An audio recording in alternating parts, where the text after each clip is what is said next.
Again, my name is Nick Metz. I'm the Chief of Police with the Aurora Police Department, and just want to really quickly thank all of you for coming here to cover this very tragic story. As with every press conference, we always start off by saying that the investigation is continuing. It's still fluid. So everything that we tell you is the information that we have right now. It's certainly subject to change. And if we determine that there's any information that does change, we'll get that to you as quickly as possible. Basically, what I'm going to do right now is just kind of tee up what the occurrences were on Saturday night, and then I'm going to turn it over to Commander Rob McGregor of our investigations unit to kind of go over more of the details. But basically what you're going to hear this afternoon is that at 7:42 p.m. On Saturday night, our 911 center received a 911 call, and you will get a copy of the tape a little bit later. And I can tell you that the tape is incredibly chilling. And the tape is the mother calling in saying that she and her daughter are being attacked. Within 3 minutes of that 911 call, our first officer arrives on scene, and he encounters two people who are in the street in some kind of fight. And this happens about 5 houses north of where the disturbance initially began. When the officer arrived, neighbors said that they could hear the officer yelling several times, drop that knife, police," and then they heard two gunshots. Other officers arrived. Once they arrived, they began giving aid to the victim. They dragged her a little bit away from the scene and began giving her aid, and then they also began giving aid to the suspect while the Aurora Fire Department and ambulances were en route. As you know, both the victim and the suspect were transported to the hospital. Both died about an hour and about 2 hours later. I think what's really important to note here is that my officer, the initial one who encountered the attack that was occurring, probably saved a lot of lives that night. Number one, we believe the mother was probably coming down there to assist her daughter, and had he not gotten there and taken the action that he did, it's likely that the suspect could have turned back on the mother, who had already been stabbed by the suspect. We had neighbors who have said that they were ready to go out and confront the suspect because police weren't there yet, and again, may have helped protect their safety from that suspect. And as tragic as that situation turned out, and as tragic as this young woman lost her life, that officer pretty much gave her the only fighting chance at that moment to survive. And so it was because of his actions they were able to at least keep her alive, to get her to hospital for medical treatment, and sadly she didn't make it. The officer in this situation, we're not going to be identifying him at this point, but he's a 12-plus year veteran of the department. He has had one prior officer-involved shooting, and as is customary and protocol, he will be placed on administrative leave pending the outcome of the investigation. At this time, I'm going to ask Commander Rob McGregor to come up, and he'll provide a bit more detail as to what happened that night.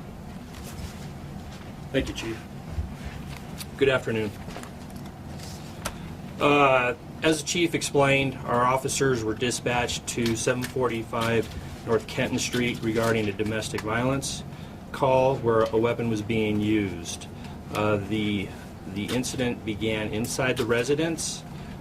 The mother of the victim actually engaged the parties and gave the opportunity for our victim to flee the location. The victim ran down the street. The mother then proceeded to call 911 along with other people in the neighborhood. The suspect, who we're not going to identify at this time because he hasn't been positively identified, we believe has been a boyfriend of the victim for several weeks. The altercation or the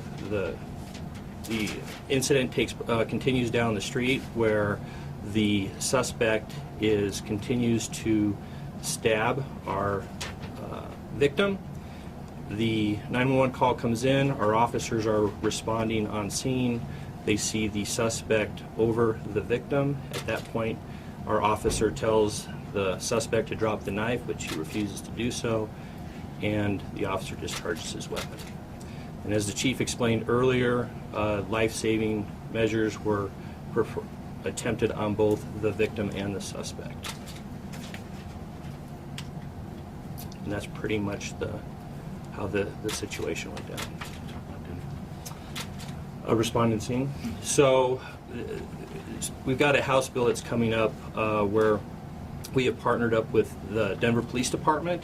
So they respond on all of our officer-involved shootings as we do with theirs. It's actually been a busy couple of weeks for both agencies. But so they responded also, where they're paired up with our investigators, and they go through the entire investigation with us, watch the interviews, etc. So it's been actually a positive experience for both agencies. So we're already ahead of the pendulum as far as getting involved with what's being required by our state legislature. Commander, how long did it take your officers to get there after the 911 call was placed? As the chief explained earlier, it was about 3 minutes. Any body cam? I think you guys use those on some officers in the pilot phase right now. There was one officer that did have a body cam, but we have not had an opportunity to interview that officer yet. So we haven't reviewed that footage either. But I think he came up, we believe, after the initial incident. If they'd only known each other or had only been dating for a few weeks, any idea what the nature of that assault was? What was that all about? We have no idea at this time. Any prior calls to that address involving your agency and this couple? There have been prior calls to that address, yes. Can you elaborate on that? I'm not going to elaborate on the calls that have been at that particular address and who was involved, but yes, we've had several calls that have been at that address. Commander, why tell the us- delay in identifying him? Because the coroner's got to do the process, and we've got to do the fingerprints, and then we've got to verify the fingerprints. So prior record, do you know at all? Once we figure out exactly who he is, and we'll be able to Okay, so you really Right, don't that- know that part yet? correct. Is there anything that's other part of that as far as American citizenship goes or anything like that? Until we get him positively identified, we will not know. But you do have an idea who he is. Can you tell us the guy that you suspect? Have you had dealings with him before? I don't want to elaborate on that because we're not exactly sure who we're dealing with. Commander, I know you're saying you're not saying who you helped at that address before, but could you tell us if it were the same couple? I mean, if this is a rented house, you know, it's one thing to respond to that address if it's different people living there. Have you responded to this house with these specific two individuals living there? The daughter, we believe, lives there. Once we positively identify the suspect, then we'll have a better idea as to whether or not he was at the residence on prior calls. But these were domestic violence related calls you responded to in the past. I don't recall. There might have been one other DV that was at the location. There might have been one other one. And that was in the last couple of weeks, you said? Within the last 6 months. You said that they were dating for several weeks, is that right? That's what we believe, yes. Did a restraining order exist? Not that we're aware of. A question for both you and the chief. You mentioned a few minutes ago that it's the other agency that you're dealing with in terms of the investigation has been a busy last few weeks for both of you guys, and it has been. Can either you or the chief talk about how many officer-involved shootings there have been in Aurora so far this year, compare that? Give us something to compare that to.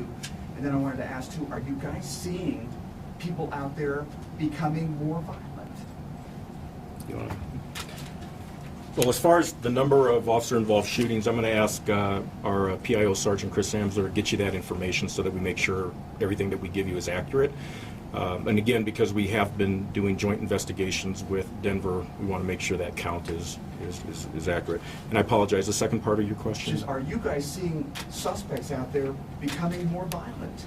Well, I think, as we said at the last press conference, was that we are seeing what we believe is an uptick of violence, particularly towards police officers. Now, in this situation, the police officers weren't the focus of attention of the suspect. This was a situation where our officer saw that somebody was in immediate need of aid that would be killed if he didn't take the action that he would take. And I'm incredibly proud of him and the officers who responded. You know, one of the other things I just definitely wanted to make a quick note is the fact that, and I'm not speaking about this situation because I don't really know, but the question was asked earlier about previous domestic violence situations and so forth. You know, in my 31 years of law enforcement experience, I've unfortunately seen a lot of domestic violence-related homicides, and in most of those situations, it's very rare that there hasn't been prior violence between the victim and the abuser. And I think as we go into the holiday season, and that's oftentimes we can see an uptick of domestic violence during the holiday seasons. It's really important to keep in mind that domestic violence is unfortunately alive and well within our community. It's a silent crime. It crosses all economic, racial, ethnic lines, and it's one of those crimes, as I said, a silent crime where people don't often report it because they know that there are mandatory arrests. They know that people's lives will be impacted, and there's the fear of retaliation if they call the police. But when it really comes down to it, we can't help the victims in our community, and we can't save the lives in our community if we don't know what's going on. And so, you know, my message to victims of domestic violence in our community is do not be afraid to call 911. We have a lot of resources in place to make sure that you remain safe, that can assist you through prosecution and other legal matters. And for the neighbors or family members who know that somebody is being abused, it's that old cliche, you know, see something, say something. Call us, let us know that domestic violence is happening within your home or your neighbor's home. Because again, too often we see the tragedies like what we saw Saturday night occur. That said, I wanted to introduce our victim advocate, Carol O'Shea, who runs our victim advocate program, and she's just going to provide a few safety tips and some numbers for folks to use in the event they are caught in that cycle of domestic violence or they know somebody who's caught in that cycle. Sure. Thank you, Chief. So first I'd like to mention that we did have victim advocates respond to this event, and we have advocates who are continuing to provide services to the victim, the family of the deceased, and to the witnesses of this tragic event. Having said that, law enforcement advocacy is very focused on safety and on safety planning and making sure that victims are connected with appropriate resources to help them move towards breaking that cycle of violence in their homes and with their families. I think one of the important things to mention, reiterating what the Chief has just said, is very often well-intended friends and family members think that their intervention or they're trying to help people is the answer, and it often puts them in harm's way as well. So connecting with appropriate professional services to help people do safety planning. And by the way, every victim is different, so maybe there's cultural considerations or needs to be considered in providing those resources. We do have evidence to the fact that most homicides and the highest lethality for victims is when they decide to leave relationships. So that's why it's so important that they get a professional involved in the safety planning. Every time we contact a victim of domestic violence, that's going to be our focus, is safety planning, and that they know the resources and that they involve their children in their schools, in the workplace, so our whole community can work towards being safer. We did provide some phone numbers. I think it's important to mention that the advocates for the Aurora Police Department are always here to help people get connected with appropriate resources, as is the expertise of Gateway Battered Women's Services, and we gave a national number because oftentimes people are concerned about family members out of state. I think the emphasis should be for the abused, the abuser, concerned family members, and community members to connect with professional resources and really get in touch with what's out there. Thank you. Has the victim's mom said if she was trying to leave, that's what led up to this attack? I'm going to let you answer. I think that still remains to be determined. There's still a lot more investigation we need to do. We still need to be able to talk to the mom a little bit more to get a better history of what was going on. Chief, since November 30th, I count 6 officer-involved shootings across the metro. Mm-hmm. Just 2 weeks. Are the bad guys getting more brazen? Well, I'll answer the same way I answered before. I mean, I think we have seen a bit of what we believe is an uptick of violence, particularly towards police officers. But again, in this situation, this was not, again, our officers were not the focus of the attack. This was a helpless victim who was being viciously attacked, and our officer got there and did what he had to do to try to save her life. Chief, there's a lot of emotion involved in domestic violence, a lot of emotion, which makes it dangerous for you guys. What does it say when police are commanding that guy to drop the knife and he's not doing it? Well, I mean, just like what we tell everybody, you follow a police officer's instructions. If an officer tells you to drop a knife, put your hands up, follow those instructions. Domestic violence calls are one of the most dangerous calls that our officers can respond to because, as you said before, it's very emotional. They can be very volatile, and oftentimes what might start off seeming like a fairly low-key situation can escalate in a minute. So. Our officers are given the best training possible with crisis intervention training, with handling domestic violence calls, all those type of things. But we can't control human behavior, and we can't predict human behavior. So our officers do what they're taught, and that is try to do their best to take control of a situation immediately upon entering a house or wherever it is they're dealing with one of these situations, and getting those folks separated, hopefully, and being able to handle that situation and resolve it peacefully. Chief, if you told us, can you tell us what kind of knife or like the size that he was using? And then two, was anybody else at the home with the mother and daughter, like children or other family members? I'm not aware if anybody else was at the home. You're shaking your head no, there wasn't. Okay, so it seems right now the only people at the home were the mother, the deceased daughter, and the suspect. As far as the knife, we can't show you the knife right now because we're still in the midst of the investigation, but I can describe the knife as a large knife. Is it a kitchen knife or a hunting knife? What do you want to do? We're going to stick with large knife for right now. Do we know roughly how many times he struck her with the knife? I don't know. That's information that will have to come from the coroner's office. What about the mom? I mean, was the mom injured by the knife too? Yes, she was. Can you say how many times she was stabbed? I think multiple, but my understanding, obviously, it wasn't life-threatening, but she Is she did still succeed. hospitalized? I don't know. You mentioned that witnesses heard 2 gunshots. Based on your investigation, how many times did your officer fire? We're still investigating that part. Do we know how many times the suspect was hit? That'll come from the coroner. Can you ever just how brazen it is for this guy to continue stabbing after an officer has told him to stop? I think you answered it. It's pretty brazen. I mean, to be doing that and to be told several times to drop the knife. The guy obviously either wasn't hearing the officer or was completely ignoring him. I know the identity of the victim is going to come through the coroner, but can you maybe tell us her age? Approximately 28 years of age. Okay, one more question? I have a quick question about the last time that we were here and the officer that was hacked in the head. Mhm. How's he doing?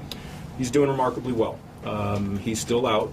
He's still got some healing to do, but he's going to be fine. He's going to be fine. Thank you. Thank you for asking. With that, again, thank you for being here. We did talk to you a little bit about domestic violence. I would really ask the media to really put a focus on domestic violence for this coming holiday season and help us get the word out. We're going to be doing our best, but it would really be nice if you guys could assist us with that. Thank you. Thanks for taking